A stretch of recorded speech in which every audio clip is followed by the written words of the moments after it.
Good afternoon friends, welcome to my channel Kanika Kansal. हम यहाँ पे तैयारी कर रहे हैं master cadre Hindi 2022 self study group के थ्रू। तो कल हमने आधुनिक काल स्टार्ट किया था, जिसमें हमने आधुनिक काल का विभाजन और उसके उप नाम जो हैं उसके बारे में पढ़ा था।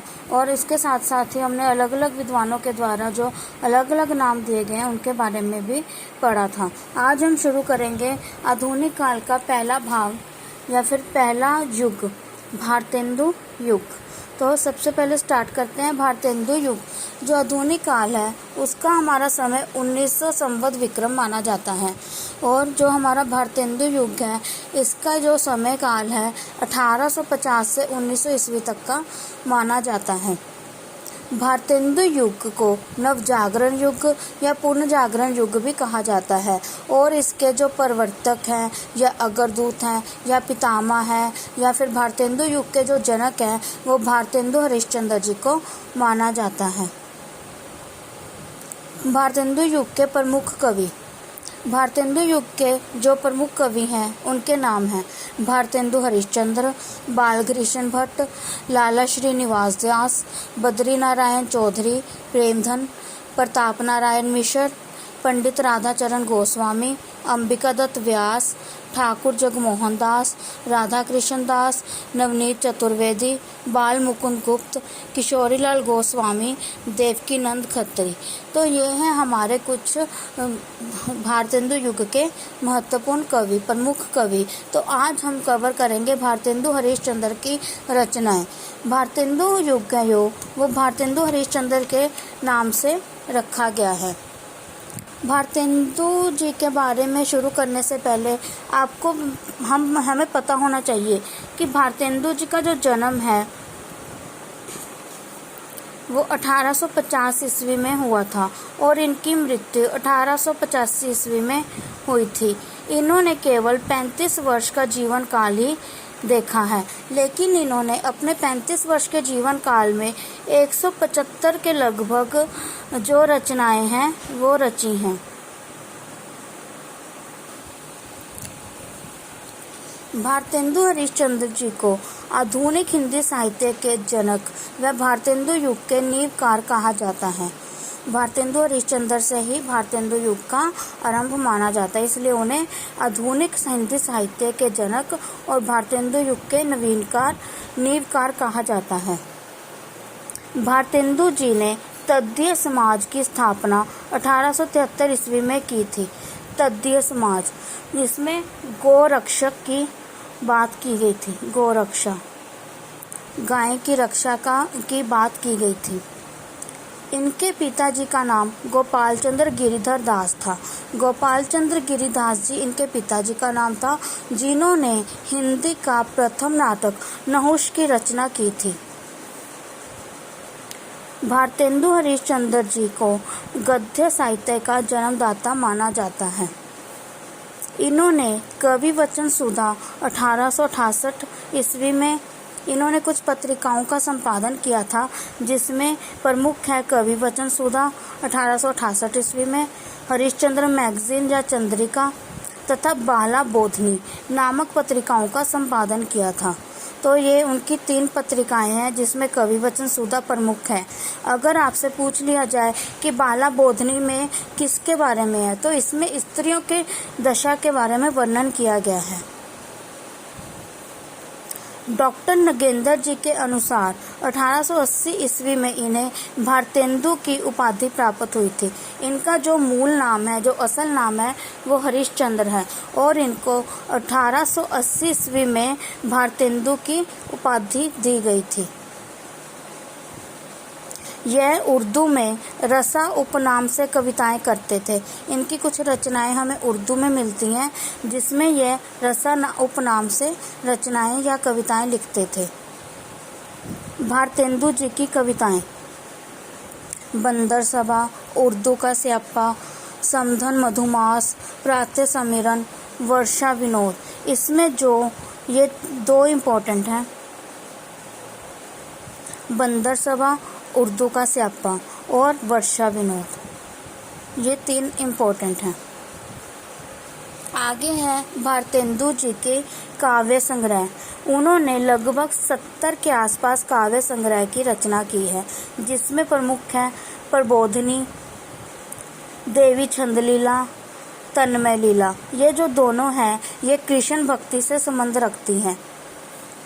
नेक्स्ट है भक्त सर्वस्व, वैशाख महात्म्य, कार्तिक स्नान, उत्तरार्ध भक्तमाला। ये सारी जो हैं ये भक्त भाव से संबंधित हैं। आगे है कालचक्र। कालचक्र इनकी मोस्ट इम्पोर्टेंट रचना बनती है। क्यों बनती है? क्योंकि इसमें इन्होंने ये पंक्ति बताई थी जो अक्सर एग्जाम में पूछी जाती है। 1873 ईस्वी में हिंदी नई चाल में ढली। हिंदी नई चाल में ढली ये किसकी पंक्ति है? भारतेंदु जी की। उनकी कौन सी रचना में से है? कालचक्र। दशरथ विलाप, प्रेम मालिका, प्रेम पचासा, प्रेम फुलवारी, प्रेम तरंग, बकरी विलाप, फूलों का गुच्छा। फूलों का गुच्छा भी इम्पोर्टेंट है। प्रेम सरोवर, विनय प्रेम पचासा इम्पोर्टेंट है। प्रेम माधुरी, प्रेम प्रलाप, होली, सतसई श्रृंगार, कृष्ण चरित्र, दान लीला, विजय बल्लवा, जातीय संगीत, नए जमाने की मुकरी, श्री रामलीला, विजयनी विजय वैजंती। ये भी मोस्ट इम्पोर्टेंट है।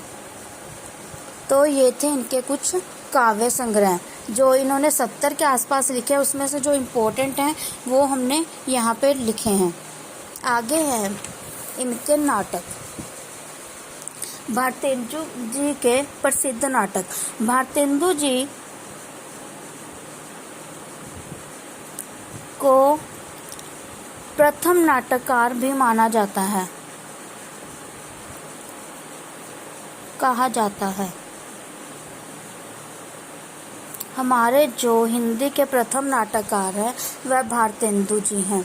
इन्होंने जो नाटक लिखे हैं वो दो तरह के लिखे हैं, मौलिक नाटक और अनुदित नाटक।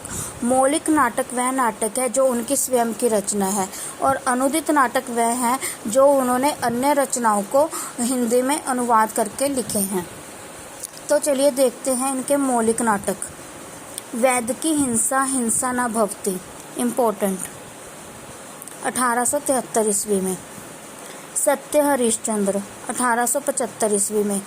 प्रेम जोगिनी 1875 ईस्वी में। श्री चंद्रावली नाटिका 1876 ईस्वी। विशेषे विषमोषधम 1876 ईस्वी। भारत दुर्दशा 1880 ईस्वी। इसमें उन्होंने जो हमारे भारत की दुर्दशा है, जो उस समय के जो अंग्रेजों का जो हमारे भारतीय जनता के प्रति व्यवहार था उसका उन्होंने खुलकर विरोध किया है। अंधेर नगरी, नील देवी, सती प्रताप। सती प्रताप इनका अधूरा नाटक है। अगर पूछ लिया जाए कि भारतेंदु हरिश्चंद्र जी का अधूरा नाटक कौन सा है तो वह है सती प्रताप। इनके अनुदित नाटक हैं विद्या सुंदर, रत्नावली, पाखंड विखंडन। विद्या सुंदर 1868 ईस्वी में। रत्नावली 1868 ईस्वी में। पाखंड विखंड 1872 ईस्वी। धनंजय विजय 1873 ईस्वी में। कपूर मंजरी 1875 ईस्वी। इम्पोर्टेंट है ये कपूर मंजरी।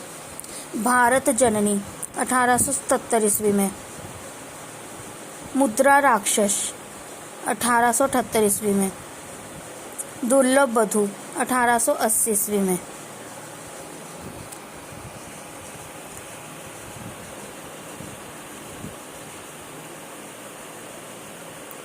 नेक्स्ट है इनके भारतेंदु जी के उपन्यास।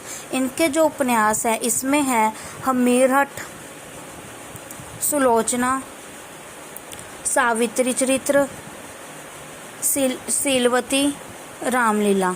तो ये इनके कुछ उपन्यास हैं जिसमें जो इम्पोर्टेंट है वो है हमीरहट।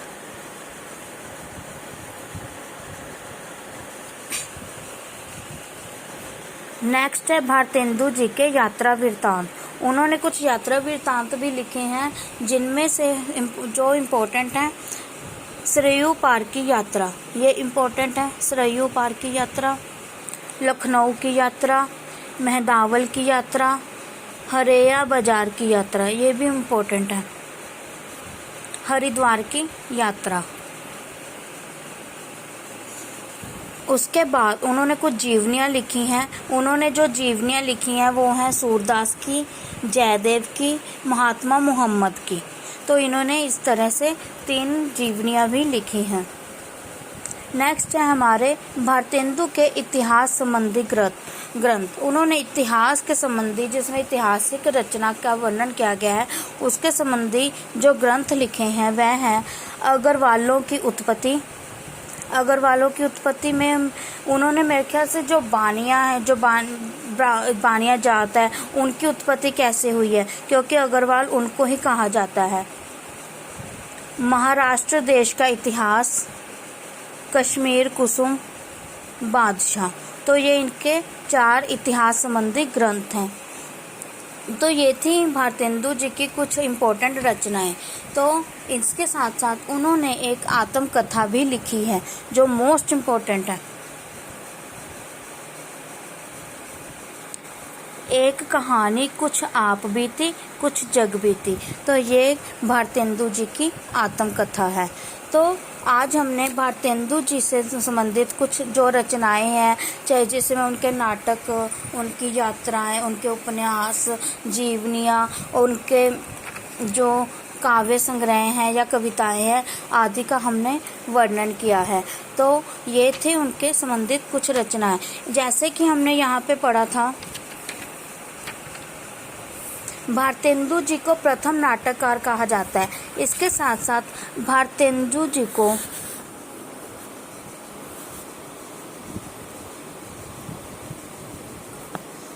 सर्वश्रेष्ठ पत्रकार भी माना जाता है।